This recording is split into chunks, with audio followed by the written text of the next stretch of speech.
Les réfugiés nord-coréens qui essaient d'échapper à l'État communiste sont loin d'être en sécurité en Chine qui les rapatrie la plupart du temps vers leur pays. Mardi dernier, des émigrés nord-coréens et des sympathisants sud-coréens ont protesté devant l'ambassade de Chine à Séoul, appelant Pékin à cesser de renvoyer les réfugiés en Corée du Nord où ils risquent la persécution et la mort. Des militants se sont rassemblés à Séoul mardi dernier pour exhorter la Chine à ne plus renvoyer les réfugiés nord-coréens vers leur pays isolé. Plus d'une centaine de militants, dont des réfugiés nord-coréens vivant aujourd'hui en Corée du Sud, se sont rassemblés devant l'ambassade de Chine à Séoul. Ils accusent le nouveau régime nord-coréen dirigé par Kim Jong-un, le plus jeune fils du défunt Kim Jong-il, d'exercer un contrôle excessif. Kim Jong-un traite les réfugiés nord-coréens encore plus sévèrement qu'auparavant.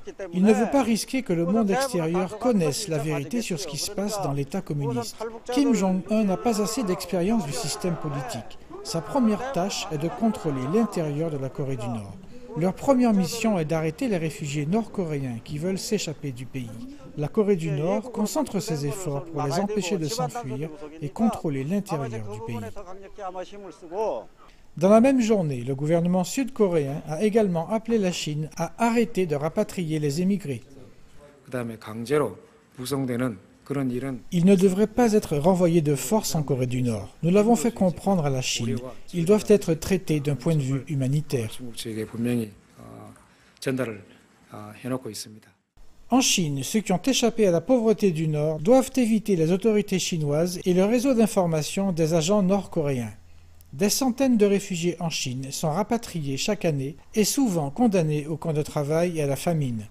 Selon des données du ministère de l'Unification de Séoul, plus de 20 000 Nord-Coréens ont fui vers le sud pour échapper à la pauvreté et à la répression du Nord. Les deux Corées sont toujours techniquement en guerre. Un armistice a été reconnu au terme du conflit de 1950-1953, mais aucun traité n'a été signé.